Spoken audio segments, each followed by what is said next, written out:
Hello dear student, good morning and welcome to live class. How are you all? Today we are going to discuss on chapter number 4. Chapter number 4 simple present chapter number 5 simple present tense. હવે કેટલાક વિદ્યાર્થીને એવું લાગતું છે કે simple present tense તો પડી ગયા, ચેપ્ટર નું નામ કેમ આવું છે? તો વિદ્યાર્થી મિત્રો ચેપ્ટર નું નામ ખાલી એમ એ રહે, પરંતુ અહીં આગળ શું બદલાય છે? આપણો ટોપિક બદલાય છે. ચેપ્ટર નંબર 5 પણ સિમ્પલ પ્રેઝન્ટ ટેન્સ વિશે છે અને આઈ થિંક યસ છઠ્ઠું પણ સિમ્પલ પ્રેઝન્ટ ટેન્સ જ છે, બરાબર? પણ ટોપિક બદલાશે. પહેલામાં આપણે સાદા વાક્યો શીખ્યા હતા, બરાબર? હવે અહીં આગળ આપણે શીખવાના છે નેગેટિવ સ્ટેટમેન્ટ. હા ડિયર સ્ટુડન્ટ, નેગેટિવ સ્ટેટમેન્ટ. તો નેગેટિવ સ્ટેટમેન્ટ છે તો નેગેટિવ બનાવતી વખતે એક વસ્તુ યાદ રાખવાની વિદ્યાર્થી મિત્રો કે નેગેટિવ સ્ટેટમેન્ટ બનાવતી વખતે એટલે કે સાદા વર્તમાન કાળની અંદર નકાર બનાવતી વખતે આપણે શેનો ઉપયોગ કરીએ છીએ? યસ, ડુ કે ડઝ નો ઉપયોગ કરીએ છીએ. તો બસ એ જ શીખવાનું છે, બીજું કંઈ ખાસ છે નહીં. તો પોઝિટિવ સ્ટેટમેન્ટ જોયું, હવે આપણે જોઈશું નેગેટિવ સ્ટેટમેન્ટ. નેગેટિવ સ્ટેટમેન્ટ અને એમાં પ્લુરલ સબ્જેક્ટ લખ્યું છે. તો આપણે પહેલા આપણે ટોપિકનું ટાઇટલ મારીએ છીએ પ્લુરલ સબ્જેક્ટ, બરાબર? અહીં આગળ આપણે ટાઇટલ માં લખીશું પ્લુરલ સબ્જેક્ટ. જે પ્લુરલ સબ્જેક્ટ એટલે ખબર પડી ને, આગળ આપણે જોઈ ગયા છે પ્લુરલ સબ્જેક્ટ.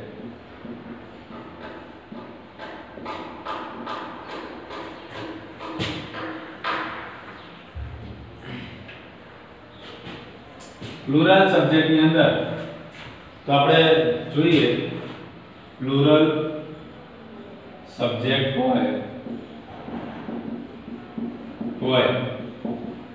પ્લુરલ સબ્જેક્ટ હોય તો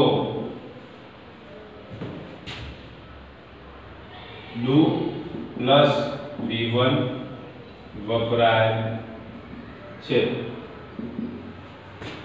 એટલે કે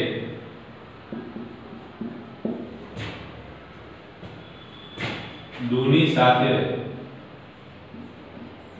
ક્રિયાપદનું મૂળ રૂપ જ આવે છે.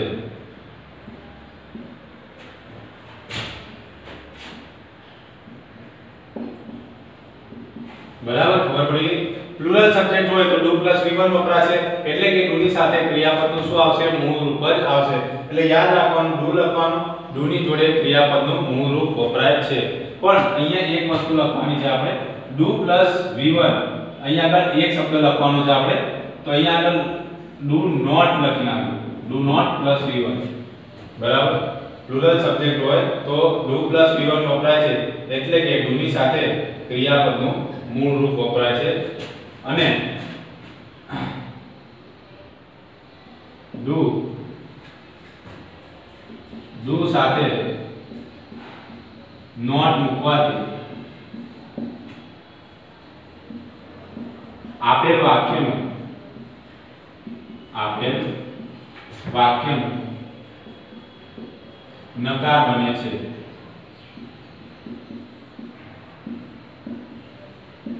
બરાબર, ખબર પડી ગઈ? સૂત્ર આપણું કયું છે? તો ડુ નોટ પ્લસ V1, એટલે કે ડુ નોટ ની જોડે આપણે ક્રિયાપદનું મૂળરૂપ મૂકીએ તો શું થઈ જાય છે? વાક્યનું નકાર થઈ જાય છે. ઓકે, આટલાની અંદર ખ્યાલ આવી ગયો? ક્યારે? પ્લુરલ સબ્જેક્ટ હોય ત્યારે. અહીંયા આગળ લખી દો બહુવચનમાં, બરાબર? એના પરથી તમને ખબર પડી જાય. એક વસ્તુ યાદ રાખવાનું વિદ્યાર્થી મિત્રો કે જે વસ્તુ આપણે રોજબરોજમાં યુઝ્યુઅલી આપણે એ વસ્તુ જ્યારે ધ્યાનમાં આવે, એ શબ્દ ધ્યાનમાં આવે, એ શબ્દ જુઓ ને એટલે લગભગ તમને આવડી જાય કે ભાઈ પ્લુરલ લખ્યું છે. પ્લુરલ એટલે ભાઈ એ બહુવચન જ કહેવાય. સબ્જેક્ટ એટલે કે કર્તા. તો આ દરરોજ આપણે હેબિચ્યુઅલ શું થઈ જાય? બધી હેબિચ્યુઅલ થઈ જાય, આપણને એની આદત પડી જાય. એક વખત મગજની અંદર આવે પછી ધીમે ધીમે એ જે વર્ડ છે એ પાછો ને પાછો આવતો જાય ઉપયોગમાં.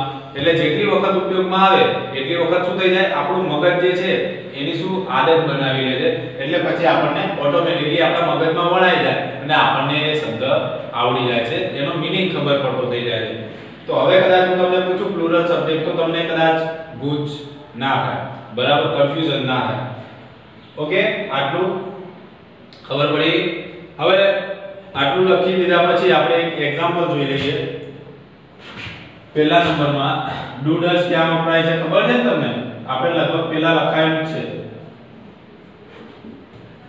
ડુ ક્યાં વપરાય, ડઝ ક્યાં વપરાય? અહીંયા આગળ એક ટેબલ બનાવ્યું હતું. ટેબલ બનાવીને આપણે લખાયેલું કે હી સી ઇટ હોય અથવા તો એક વચનનું રૂપ હોય તો એની આગળ આપણે ડઝ લગાવીશું અને બાકી બધા સાથે આપણે ડુ લગાવીશું. જે આપણે આગળ જે પોઝિટિવ સ્ટેટમેન્ટ હતું એની અંદર આપણે જોઈ ગયા હતા. તો હવે આપણે આ નેગેટિવ સ્ટેટમેન્ટની વાત કરીએ તો નેગેટિવ સ્ટેટમેન્ટમાં એ હજી આપણે જોવાનું છે. પણ ડુ ડઝ ક્યાં લાગશે એ આપણને ખબર પડી ગઈ છે. હવે એનો જ ઉપયોગ કરીને નકાર બનાવવાનો છે. તો કઈ રીતે? તો અહીંયા આગળ આપણને એક્ઝામ્પલમાં આપેલું છે એ રીતે I do not play carrom. બરાબર? આ રીતે તમે લખી શકો છો. પછી બીજું કોઈ પણ એક્ઝામ્પલ લઈ લઈએ. હા, they do not make noise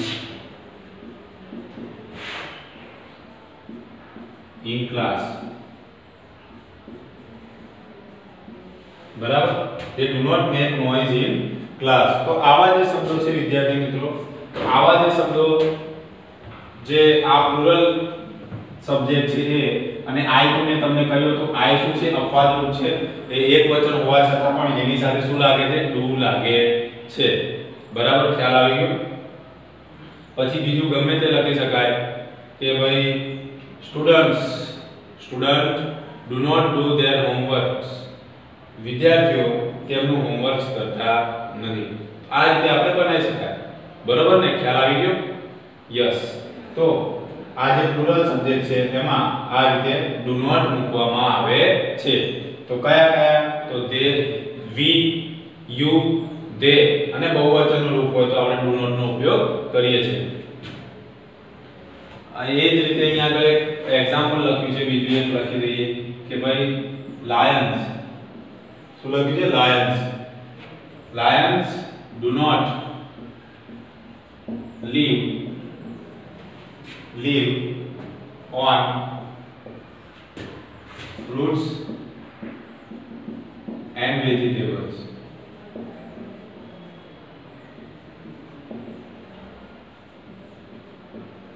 બરાબર? ખ્યાલ આવી ગયો? આ રીતના એક્ઝામ્પલ આપણને અંદર આપેલા છે. તો જો અહીંયા આગળ શું લખ્યું છે? લાયન્સ લખ્યું છે. શું લખ્યું છે? લાયન્સ. પાછળ s લાગેલો છે. ક્રિયાપદનું કયું રૂપ છે? બહુવચનનું રૂપ છે. અહીંયા s લાગેલો છે. તો લાયન્સ એટલે બહુવચન થઈ ગયું. તો વિદ્યાર્થી મિત્રો જો અહીંયા બહુવચન છે તો બહુવચન માટે આપણે શેનો ઉપયોગ કર્યો છે અહીંયા આગળ? તો બહુવચન માટે આપણે અહીંયા આગળ do નો ઉપયોગ કર્યો છે. એટલા માટે અહીંયા લખ્યું છે lions do not. બરાબર? એટલે બહુવચન હોય ત્યારે do નો ઉપયોગ કરવામાં આવે છે. અહીંયા બહુવચનનું રૂપ છે they, એટલે જે માટે પણ આપણે do નો ઉપયોગ કરે છે. ટૂંકમાં બહુવચનમાં do નો ઉપયોગ કરવાનો છે. અને બીજું આપણે અપવાદ રૂપ I એમાં પણ આપણે do not નો ઉપયોગ કરવાનો છે. એટલે કે I સાથે પણ do નો ઉપયોગ થાય છે. તો આટલા એક્ઝામ્પલ તમે મગજની અંદર એક વખત ક્લિયર રાખશો તો તમને ખ્યાલ આવી જશે કે ક્યાં આપણે do મૂકવાનું છે અને ક્યાં does મૂકવાનું છે. ઓકે? એટલું ખાલી એક વખત યાદ રાખી લેજો. પછી એ તમે જે યાદ કરો છો ને એને રિવાઇઝ કરાય અને ઉપર લાવવાની જવાબદારી મારી. પણ એટલું ખાલી તમારે એકવાર યાદ કરી લેવાનું છે. ઓકે? આટલું ફિનિશ થઈ ગયું છે. હવે આપણે સિંગ્યુલર સબ્જેક્ટ વાત કરીશું. હવે આપણે લખીશું સિંગ્યુલર સબ્જેક્ટ. જેને બાકી છે આટલે સુધી લખી દો પછી આપણે આગળ જોઈએ સિંગ્યુલર સબ્જેક્ટ. બરાબર? લખી નાખો આટલું. પછી આપણે આગળ સિંગ્યુલર સબ્જેક્ટમાં નવેસરથી સ્ટાર્ટ કરીશું. આટલું લખી નાખો.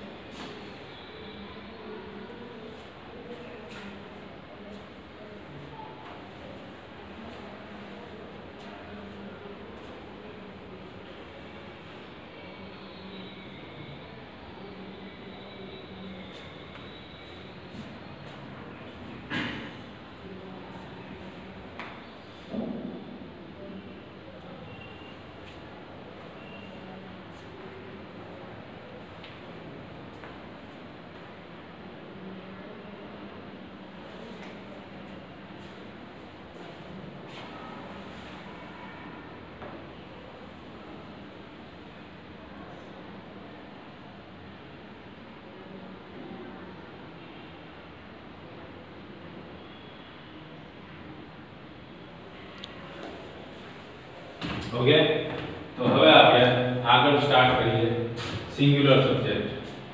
બરાબર, આટલું પૂછી નાખું એટલે વચ્ચે આપણને ડિસ્ટર્બન્સ ના થાય.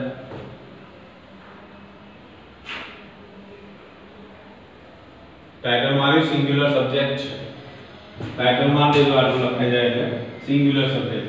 અને બને તમારી જોડે સારી એવી સગવડ હોય, બ્લેક પેન કદાચ તમે રાખતા હોય તો બ્લુ અને બ્લેક પેન નો તમારો ઉપયોગ કરવાનો. એનાથી શું છે, તમે જે વસ્તુ લખો છો ને એ બહુ સરસ દેખાશે. ખ્યાલ? ધારો કે કોઈ એક્ઝામ્પલ છે, કોઈ સૂત્ર છે, એને તમે બ્લેક પેન થી હાઇલાઇટ કરો ને તો સરસ લાગે. ઓકે, સારું. તો હવે આપણે સિંગ્યુલર સબ્જેક્ટ ની વાત કરીએ. સિંગ્યુલર એટલે કે ખબર પડી ગઈ શેની વાત કરું છું? એક વચન. આ તો તમને ખ્યાલ જ હશે. હવે અહીંયા લખીએ નકાર વાક્યમાં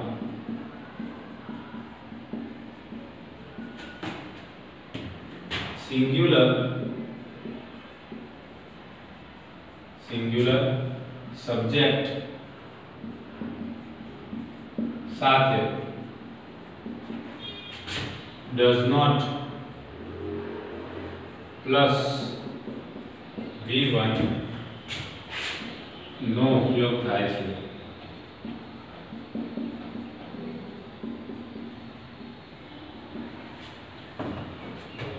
બરાબર, એટલે કે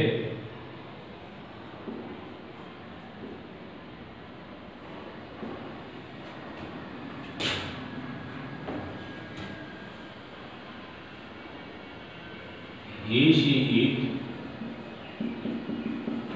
અને એક વચનના નામ સાથે does not મૂકવામાં આવે છે.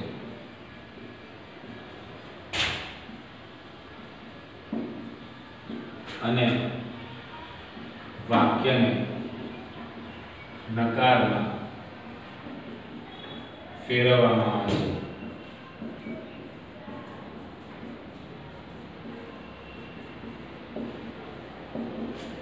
બરાબર, ખબર પડી?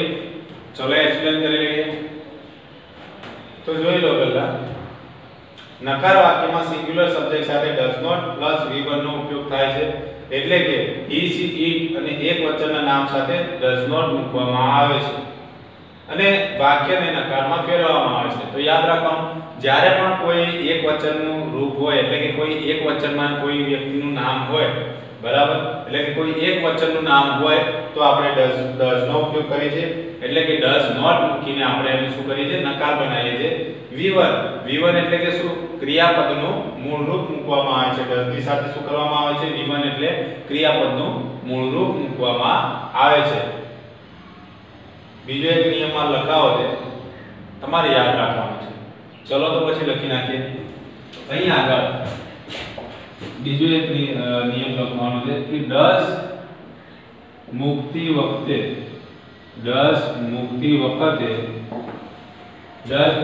શું કરવાનું છે? s કે es પ્રત્યય લાગતો નથી. અને જો s કે es પ્રત્યય લાગેલો હોય તો તે નીકળી જાય છે. ઓકે, does મૂકતી વખતે s કે es પ્રત્યય લાગતો નથી અને જો s કે es પ્રત્યય લાગેલો હોય તો શું થાય છે? નીકળી જાય છે. બરાબર, ખ્યાલ આવી ગયો કે જ્યારે પણ તમે does મૂકો ત્યારે s કે es પ્રત્યય લાગતો નથી અને જો s કે es પ્રત્યય લાગેલો હોય તો does મૂકતી વખતે તે નીકળી જાય છે. બરાબર, એટલે જ્યારે does લખો, does થી વાક્ય બનાવો તો જો વાક્યમાં આપણને s કે es આપેલો હોય તો એ શું થઈ જાય છે? નીકળી જાય છે. કારણ કે does છે, does છે તો ઓલરેડી એમાં es પ્રત્યય લાગેલું. તો જો does લખેલું છે તો ઓલરેડી does છે તો તો does ની અંદર ઓલરેડી es આવી જાય છે એટલા માટે આપણે શું કરીએ છીએ ક્રિયાપદમાંથી શું કરવાનું હોય છે s કે es પ્રત્યય લાગતો નથી એટલે કે નીકળી જાય છે એટલે કે ક્રિયાપદનું s કે es વાળું જે રૂપ હોય એ તમારે સાદું કરી દેવાનું એટલે કે s કે es જે લાગ્યું હોય તમારે નીકાળી દેવાનું ખ્યાલ આવી ગયો હવે શોર્ટ ફોર્મ ખબર છે તો અહીંયા હું લખું શોર્ટ ફોર્મ ઓફ નેગેટિવ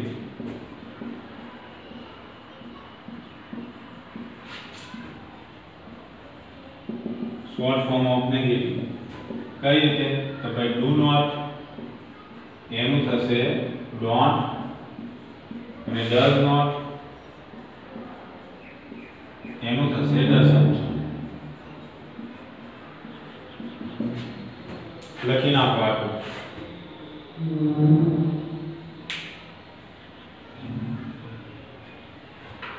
આપણે ખાલી જગ્યા પૂરીએ એના પછી આપણે નેગેટિવ કરવાનું છે બરાબર તો આપણે કરીએ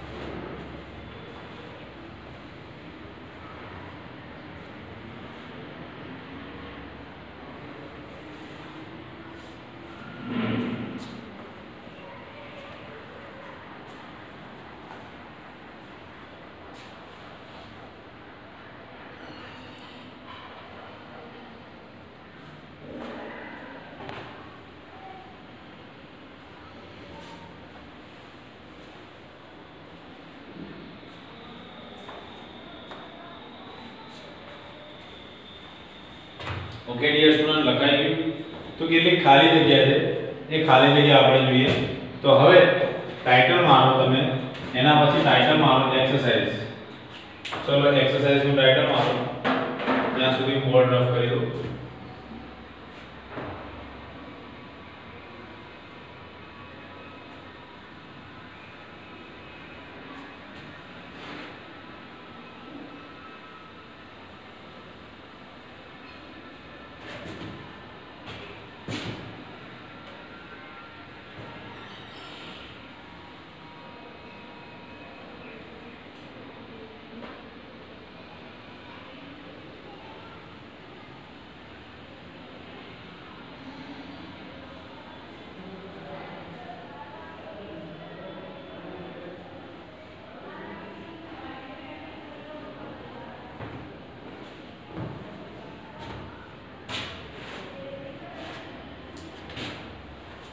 चलो હવે પહેલી ખાલી જગ્યા છે fill in the blanks exercise નું ટાઇટલ એમાં નંબર 1 ટાઇટલ મારી દેજો એમાં બરાબર fill in the blanks અને પછી નંબર 1 થી આપણે સ્ટાર્ટ કરીશું એક્સરસાઇઝ લખીને ટાઇટલ મારો fill in the blanks with do or does એટલે કે do અને does નો ઉપયોગ કરી અને ખાલી જગ્યા પૂરો તો જોઈએ સૌપ્રથમ નંબર 1 a gentleman क्यों मानस जेंटलमैन जेंटलमैन એટલે શું થાય વિદ્યાર્થી મિત્રો કોના માટે વપરાય સારા વ્યક્તિ હોય એના માટે જેंटलमैन વપરાય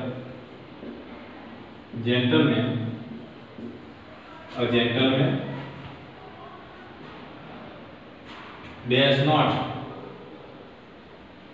does not laugh at others laugh at others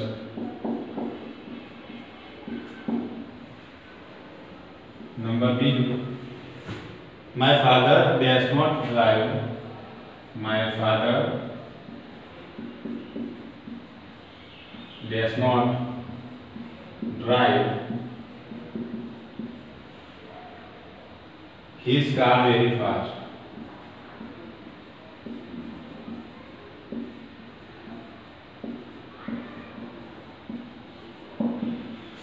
My father does not drive his car very fast. Question number 3. We does not does not throw stones at birds.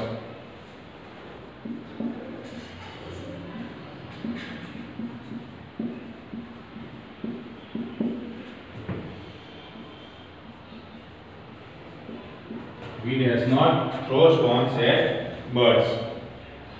બરાબર. ચોથું એક લખાઈ દો. Some trees does not grow in India. Some trees does not grow in India.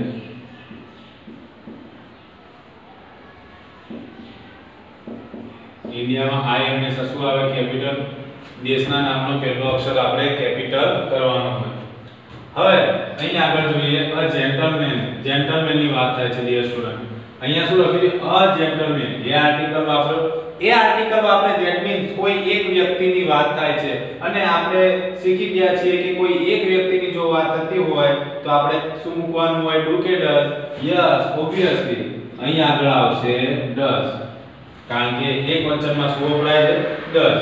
My father એટલે કે મારા પિતા.